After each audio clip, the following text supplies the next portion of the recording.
What's up, guys? Happy Thanksgiving. Welcome back to TacticalBassin. Today is Thanksgiving Day. We told you yesterday we were going to throw in this video for soft baits, so that is exactly what we are doing today.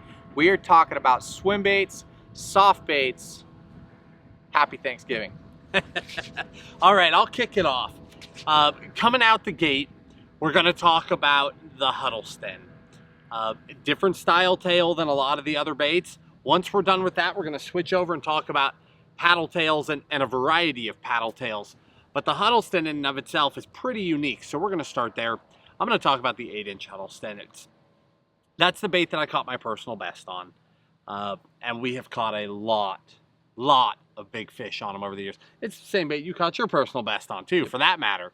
There are a lot of swim baits on the market, but not a lot of baits have produced as many truly monster fish as a Huddleston has. And it's a bait that has just worked for, well, I mean, over a decade now that we've been catching fish on it. They can get hard to get your hands on. They come and go, but right now they're available again. And the 8-inch is hands down my most consistent, giant producing soft bait. To go out and truly try and catch a monster fish, there's something about that tail design. You can go so slow on the bottom. Just barely creep it. I want you to hear that. I mean, barely creep it on the bottom. So painfully slow. You can do that all the way through the winter months. And then as that water warms up, you can speed up, fish it almost like a spinnerbait. And those fish will come out and get it. That 8-inch is just such a deadly size. It's got the right combination of mass as well as tail action to just consistently get bit. And the bait that I want to talk about, I totally agree with that. Again, that is what I caught my 15 on. That's what he caught his 17 on. Yeah. The bait I want to talk about is also a Huddleston, but it's the Huddleston 68. It's a 6-inch bait, and what they did, they took and put the 8-inch tail on the 6-inch bait.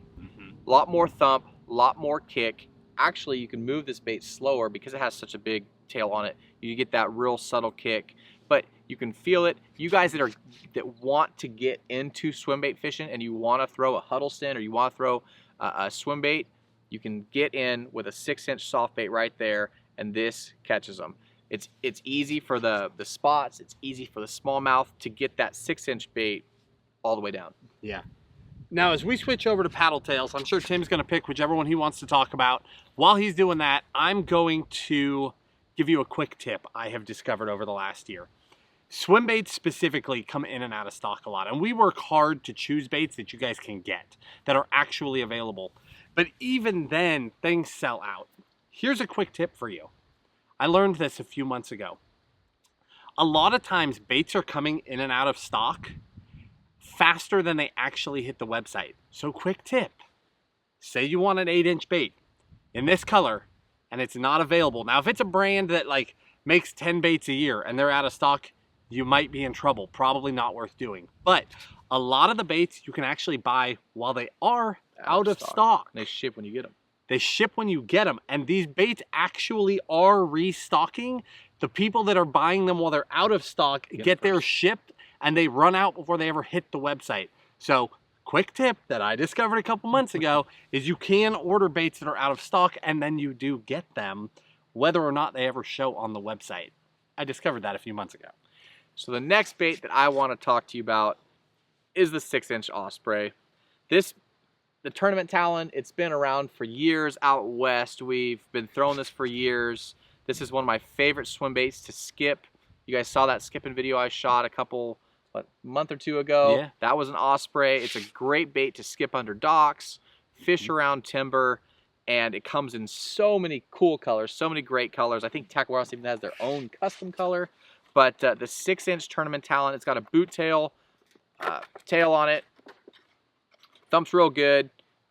I wouldn't say it's heavy, but it's a very good bottom contact swim bait. It's a fast sinking bait despite not being that heavy. Right. It's a very nose down bait. You can fish it mid-column. You can fish it just below the surface. But I like long tapering points, firing it out there and bringing it back on the bottom. But the Osprey, the 6-inch, that is one of my top 3 favorite swim baits. The next one I'm going to talk about is a new one. And we started playing with this earlier this year. In fact, for those of you that were watching our unboxing video, you saw when these all showed up. But that's the Scottsboro and that's paddle tail, and it comes unrigged. Actually very, very similar in action to an osprey, but it's a softer bait, so it's going to be a more fluid action, if you will. You can go slower with it and still keep the action, so you can creep it even slower and keep up a little bit of tail kick, but it comes unrigged. However, it has a belly slot cut in it, and then when they do their final dip, they dip over that. So when I try to pull it apart, there's no belly slot, but there is a belly slot already cut in the bait. So 2 different ways to rig it. You can do it weedless on an owner beast, or you can put it on a traditional swimbait head exposed hook as well. Both riggings work, it just depends on your application. But because it is such a soft bait, you can really slow down going through the winter months and creep that bait. And then again, comes in a bunch of great colors. Next bait I'm going to talk about is the 7-inch osprey. Do you think he likes ospreys? Yeah, you can see this bait is beat to crap. I had to finally, I finally bent out the top hook, the jig hook, and rigged a stinger treble hook up there on the top. But this is a 7-inch bait. It's quite a bit heavier than the 6-inch bait. But wintertime, going for bigger bites, this is the bait that I throw. It's a great, like I said, like the 6, it's a great bottom contact bait. Very easy to fish, very easy to feel that tail action, and again, comes in the same great colors as the 6-inch. Interesting color selection. Yeah. That's a winner. We will link that color down in the video description for you. But crazy close. Very, very similar. Yeah. Such an awesome bait. That 7-inch osprey is a killer. One tip for you on the 7-inch osprey, if I can add to what Tim is saying, treat it like a bigger bait than it is when you hook up. When a fish eats it, it's got a lot of lead in the face. So you have got to put the screws to those fish and get them in, because the weight is so far forward, it can walk out of their mouth and let you down. But once you learn how to just horse those fish, such a good producer. The next one I'm going to talk about is the Keitech. We talk about Keitechs in like every single video, from 2.8 right up to a 7.8. But last year we started talking about the 6.8 and 7.8, and it's very rare when a company takes a little bait and then tries to make a big bait out of it, blow it up, that you actually get a bait that produces properly or works properly. But the 6.8 and 7.8 both work extremely well. They're available. Everybody's got them. And they just flat catch fish. Everybody already knows what a Keitech does. The 6.8 and 7.8 is just a bigger version of that. And it's amazing the stuff that flows through our inboxes. I had a guy send me a photo recently of a 12.5 that he caught on a 6.8, bumping it through a rock pile. I mean, they do produce big, big bites. You, again, rig them 2 different ways. They come unrigged, put them on a beast hook, or I take a Matt Allen swimbait head. Now, this only works on a 6.8. Well, 5.8 and 6.8. 7.8, it's too much bait for it. It won't work. You have to do a weedless rig on it. But a 6.8, I take a little bit of the end of that bait off, like maybe a 1/4 inch, right off the nose of the bait. And then just thread that swimbait hook in there. And I use the 3/4. That's what I prefer. Pop it out the top. And then you've got a great bottom bouncing bait. What I like about the lead head, exposed lead head, is that you keep really strong bottom contact. When you have a bait like a Huddleston, like an ROF 12 Huddleston, will get down and hold bottom. But because it's buried in material, and especially because the line tie is up so high on that thing, all you feel is just sort of mush on the bottom as you come through rocks or brush or anything else. It's just mushy. But if you have an actual lead head out in front of a bait, I mean, it's clear. It's like tick, tick, tick, tick as you're contacting bottom. And it's much easier, especially in wind or deep water, to stay connected to your bait and know what's going on. Great tip. And that's kind of what I was talking about with the osprey. You got the lead right here in the face. You got the line tie right there. So you have a lot more feel on the bottom versus, you know, let's say a Huddleston. Where do I even go from here? Oh man, these guys. Tim's breaking hearts over here. The trash fish. You know, we did a video on it. Was it last year? And we got so many emails and so many comments. Like So- 90% of them were like, "Thank you so much," and 10% of them We're were like, "I'm gonna burn your boat down for giving away my secret." But I mean, go for it. Yeah, the little trash fish and the big trash fish, they've been winning tournaments out west for a long time. They've been winning tournaments back east, and people weren't talking about them. But rigged on a beast hook or rig on a jig head, they are a phenomenal swim bait. Slow fish them, fast fish them. I like to slow fish them. They have so much secondary action. You know, you've heard Matt talk about that for years, about the swim jig, but you got the little fins. You have so much detail. When they designed this bait, they took their time. They're hand poured. There have been some other baits that look the same. That look the same, that do not work the same. The little creeper, the trash fish. I don't even know what this. It's just it has done its bait, damage. yes. Yeah, it's a bait worth looking at. And again, over the last year, they got really hard to get, but now they're back and you can get them again. And both sizes are phenomenal. They've been, judging by the emails we got, winning a lot of tournaments back east too, and down in the south. And some anglers were not very happy to have that out there, but such a good producing bait. And then I'm gonna wrap it up here for the baits, and then we'll go quick on rods with that little guy right there. You know, that's such a small bait, I can't do it. You do it. You talk. This is the Dark Sleeper. This is a Megabass swim bait. I don't know. I didn't have this in my arsenal, but I've seen the damage around me that it's done. I've seen the pictures. I've seen the emails. I've seen that. So it's something that I wanted to add and try. And it is a great little swim bait. Those smally guys up in Michigan are cracking big smallmouth on him, big largemouth. It's a phenomenal bait-sized swim bait. You know, your little Keitech, you know, that little 2.8, 3.8, that kind of 3.3, that size range. So that is another swim bait that you guys should really look into. Again, it's got the weight right here in the face, so you can really feel that bottom contact. Got the line tie in the front. So I don't have as much luck just burning it, like swimming it like a spinnerbait. It's just bumping. It's just bumping, just a creeping bait. And you can get the smaller one, and some guys even throw it on a spinning rod. Can I add to this? So, believe it or not, this is the big one.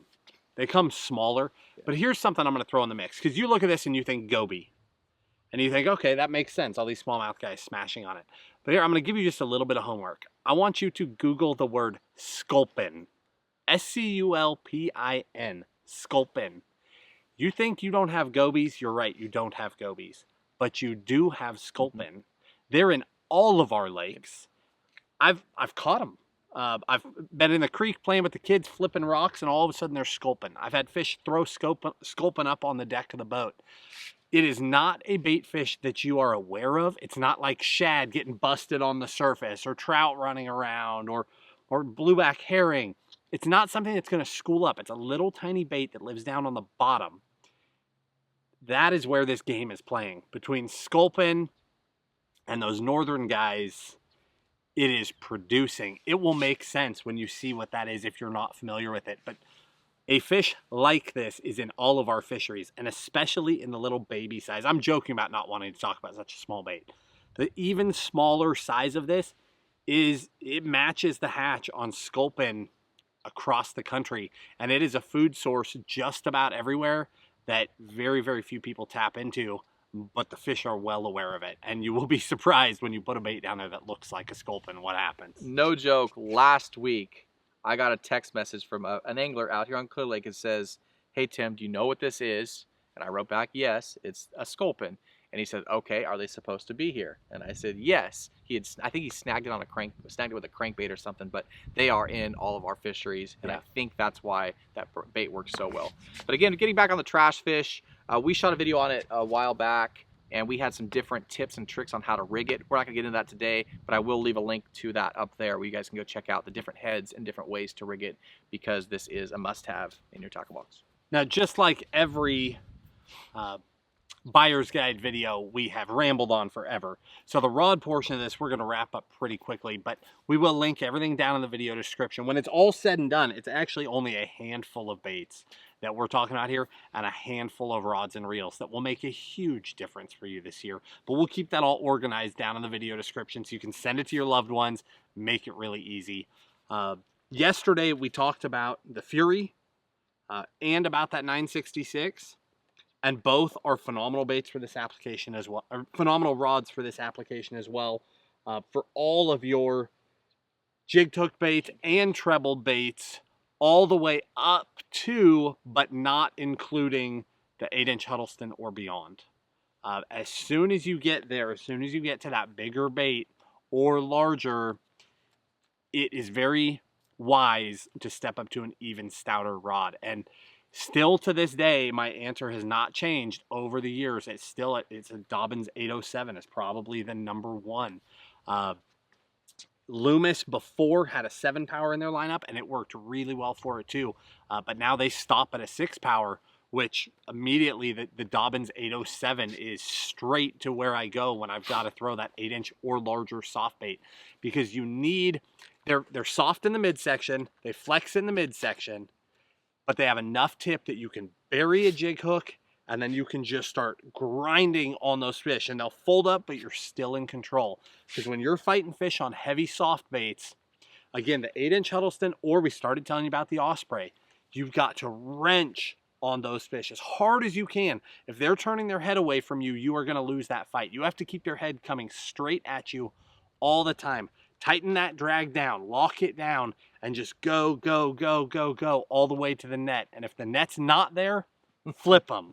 Because if you try to slow them back down, they are coming off. You've already committed to the rod, you committed to the baits, you put in the time, you did everything it took to catch a giant. Don't lose it on the side of the boat. Get your gear dialed and then horse on those fish, get them in. Swim baiting is different. It's not always about the love of the fight. It is absolutely about getting that fish in the boat, because you already did the work to get yourself in front of a monster and fool it into taking a shot. So just grind, grind, grind, and go.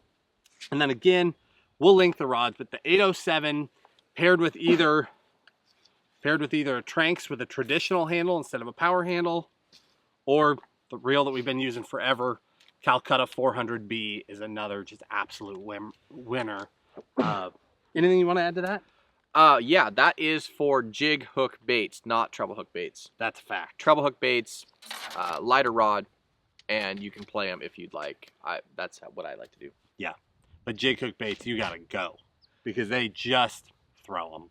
Right. But if you hit them and stick them and go, you've got them. So there you have it, guys. That is the soft swim bait portion of the buyer's guide. Once again, happy Thanksgiving. Don't get caught watching this video when you shouldn't be. We hope you guys are having fun with your family, friends, and loved ones. Things to be thankful for. We appreciate you guys. If you guys have any questions or comments, please leave them down in the comments section. If you guys have any other requests for buyer's guides, down there as well. Again, we are thankful for you guys. You guys are awesome. The subscribers, it's just, it's phenomenal. So we appreciate you guys. Happy Thanksgiving. We'll see you soon. Thanks, guys.